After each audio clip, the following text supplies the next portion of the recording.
Los tiempos siempre han sido complejos. El curso pasado hice un curso de maestría en mi universidad para estudiantes que eran en la mayoría profesores en ejercicio y algunos aspirantes a serlo. Y entonces había una estudiante chilena que era hija de migrantes palestinos a Chile. Y entonces pasó un videíto muy interesante en el que después de un bombardeo, ahí fuera siempre hay guerra, el mundo siempre está en guerra, después de un bombardeo, la maestra entraba en la escuela, limpiaba los escombros de encima de la mesa, barría el suelo, abría la puerta y decía: niños, sean bienvenidos, la clase va a continuar. A mí me parece que ese gesto ha sido un gesto de la escuela milenario. El mundo siempre está en guerra, siempre hay un bombardeo afuera. Yo no quiero decir que el bombardeo no tenga efectos en la vida de los niños, porque los tiene y muy grandes, ¿verdad? Los tiene y muy grandes. Pero esa cosa de que la escuela, pese a todo, continúa y continúa ejerciendo ese gesto de bienvenida y ese gesto de vamos a continuar leyendo donde lo habíamos dejado ayer, a mí me parece muy bonito. Y quería contarles eso como nota a pie de página, lo que ha dicho Marcela de los tiempos complejos. Los tiempos siempre son complejos. Además, el curso pasado, leí con mis alumnos de la facultad, ¿verdad? Porque tenía ganas de leerlo yo por segunda vez, La pedagogía del oprimido de Paulo Freire, que hacía 50 años y que yo había leído cuando yo era un joven estudiante de pedagogía y que ahora la leí de otra manera completamente distinta. Pero quiero comentarles el principio y el final de la pedagogía del oprimido, ¿no? La pedagogía del oprimido, la primera frase dice, las primeras palabras de la pedagogía del oprimido son una vez más. Una vez más, los hombres, dice Paulo Freire. Nosotros diríamos los hombres y las mujeres, los blancos y los negros. Los hombres, dice Paulo Freire, una vez más, confrontados a la dramaticidad del momento presente, se plantean a sí mismos como problema, ¿verdad? A mí la verdad es que me emocionó mucho ese una vez más. Es decir, no somos ni los primeros ni los últimos. El mundo siempre estuvo en guerra y estará en guerra, pero una vez más, ¿verdad? Una vez más, o sea, mi generación, una vez más, los hombres, nosotros, nos planteamos a nosotros mismos como problemas, ¿no?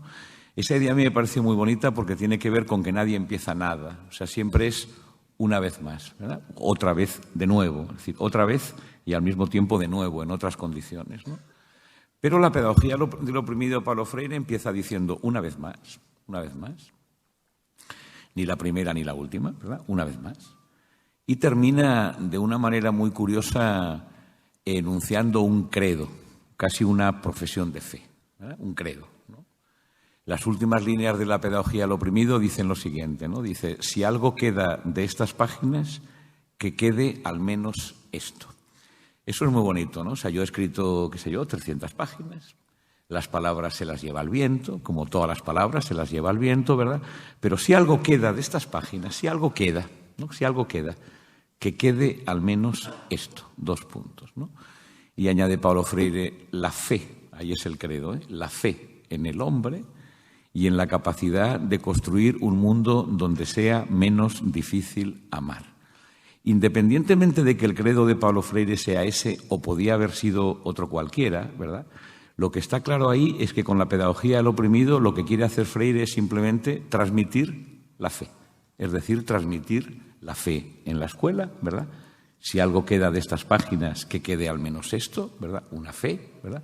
Y la fe en la educación, digamos, porque seguramente en otros tiempos, con otros conceptos, en otra situación, con otras categorías, las personas también, una vez más, se plantearán la escuela y el oficio de profesor como problema, ¿no?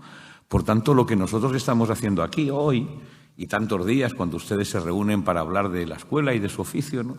Tiene que ver con un gesto que es tan viejo como la escuela misma. Una vez más, en esta situación de guerra, ¿verdad? Hay que limpiar los escombros de encima de la mesa, abrir la puerta y darles la bienvenida a los chicos.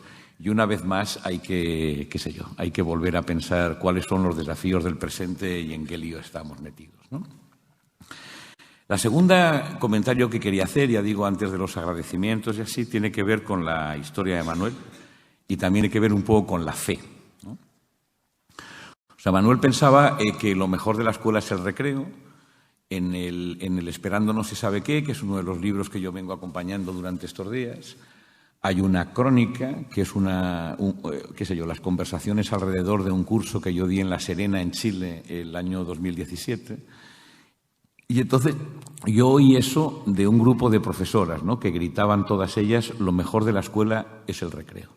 Y a mí eso no me gustó, ¿verdad? Porque la escuela tiene que tener recreo, claro que sí, ¿verdad? La escuela es una sala de aula conectada a un patio de juegos y conectada a una biblioteca, pero la escuela es todo a la vez. Es el recreo, es la sala de aula y es la biblioteca, ¿no? Estando en Buenos Aires hace 2 meses, vi un libro en una librería. Está feo hablar de un libro que uno no ha leído y de una autora que uno no conoce, pero el libro se titulaba «Nuestros hijos no quieren ir a la escuela y tienen razón», ¿verdad? Eso un profesor lo puede decir. Nuestros hijos no quieren ir a la escuela, tal vez, pero no tienen razón. Porque el imperativo pedagógico es un imperativo muy raro. O sea, el imperativo ese de que los chicos tienen que ir a la escuela y tienen que hacer las cosas bien y qué sé yo, que tienen que ir a la escuela, es un imperativo muy raro, porque no depende del me gusta. Papá, es que no me gusta ir a la escuela. ¿Qué marda? O sea, mañana a la escuela. No depende del me gusta, no depende del me gusta. Y no depende tampoco del para qué me sirve, ¿verdad? Papá, es que las matemáticas no me gustan, la profesora me tiene manía y yo no entiendo para qué me va a servir lo de aprender a hacer raíces cuadradas. Pues qué marda, usted mañana a la escuela a aprender las raíces cuadradas, ¿verdad? O sea, ese es el imperativo escolar, que es un imperativo muy raro porque no depende ni del me gusta ni del para qué me sirve, ¿no? ¿Y por qué digo que es un imperativo muy raro? Luego intentaré darle una respuesta en mi charla, ¿no? Digo que es un imperativo muy raro porque ese imperativo no viene de los niños, viene de los adultos. Es decir, es nuestra responsabilidad la que les dice a los chicos que tienen que ir a la escuela. Es decir, la responsabilidad es nuestra. O sea, nosotros los adultos, ¿verdad?, somos aquellos que tomamos una cierta responsabilidad por algunas cosas y esa responsabilidad que tomamos y que aceptamos nos lleva a decirles a nuestros hijos que tienen que ir a la escuela, ¿verdad? Por lo tanto, no depende de los niños, no depende ni del me gusta ni del para qué me sirve, ¿no? Depende de una responsabilidad que nosotros asumimos. Y ahí es donde voy a volver, por último, a la fe y al credo, ¿no?, que son también categorías como muy antiguas, ¿no? Pero de todas maneras, la fe es un tema interesante porque en este tiempo de hoy se trata de plantearse qué es la fe de los que no tienen fe, ¿verdad? O sea, ¿qué fe sostiene el mundo cuando vivimos en un mundo sin fe, digamos, ¿no? Pero que hay algo de la fe que sostiene el mundo, ¿no? Entonces, la historia ahora, que va conectada con la de Marcela, era que hace un par de años en Lisboa, con Jan Maselin, que es un autor que a mí me ha inspirado mucho y que es el autor de un libro que se llama Defensa de la escuela, una cuestión pública, que muchas personas leímos con mucho interés. Estábamos en Lisboa, en una plaza como esta, donde está la catedral, la Escuela Normal, el Banco de la Nación, donde hay algunas instituciones claves, digamos, de la municipalidad y del Estado, digamos, representadas en la misma plaza, ¿no?, en una plaza parecida a esta. El Jan miró a la Iglesia y dijo, bueno, a mí me parece que la Iglesia es la encarnación arquitectónica de la fe en Dios, ¿no? O sea, digamos, una sociedad que cree en Dios construye iglesias, ¿verdad?, o templos, ¿verdad?, del tipo que sea, ¿verdad? Pero una iglesia no es otra cosa que la encarnación material, arquitectónica, de la fe en Dios, ¿no? Él señaló hacia un tribunal de justicia que había por allí y decía, un tribunal de justicia es la encarnación arquitectónica de la fe en la justicia. Luego la justicia nos sale como nos sale, y sale una justicia clasista, sexista, racista, como quieran, porque no damos para más, porque damos para lo que damos, ¿verdad? Pero el hecho de que una sociedad construya tribunales de justicia es que cree en la justicia y, por tanto, es capaz de luchar por la justicia, ¿verdad? Por luchar para que la justicia sea más justa de lo que en realidad es, ¿verdad? Y podríamos seguir ahí, ¿no? Un parlamento es la encarnación arquitectónica de la fe en la democracia. Luego la democracia nos sale como nos sale. Nos sale una democracia corrupta, mercantilista. ¿Qué le vamos a hacer? No damos para más. Pertenecemos a una raza miserable y no damos para más, ¿verdad? Pero el hecho de construir un parlamento significa que creemos en la democracia y, por tanto, somos capaces de luchar por ella, ¿verdad?, para que la democracia sea cada vez más democrática, etcétera, ¿no? Y entonces él lanzó la pregunta incómoda, ¿no? Dice, ¿una escuela es la encarnación arquitectónica de la fe en qué? Es decir, ¿en qué cree una sociedad que decide construir escuelas o que decide mantenerlas? ¿No? Porque a lo mejor las escuelas desaparecerán cualquier día porque tienen razón los enemigos de la escuela que dicen que se aprende en cualquier lugar, a cualquier hora, sin profesores, sin horarios y así, ¿verdad? A lo mejor desaparece. Pero nosotros, ¿no? En la Argentina, qué sé yo, desde la época de Sarmiento, ¿verdad? Qué sé yo, hay una sociedad que decide construir escuelas y decide que las escuelas son importantes, ¿verdad? Para, qué sé yo, para el país, para la gente y para los niños, ¿no?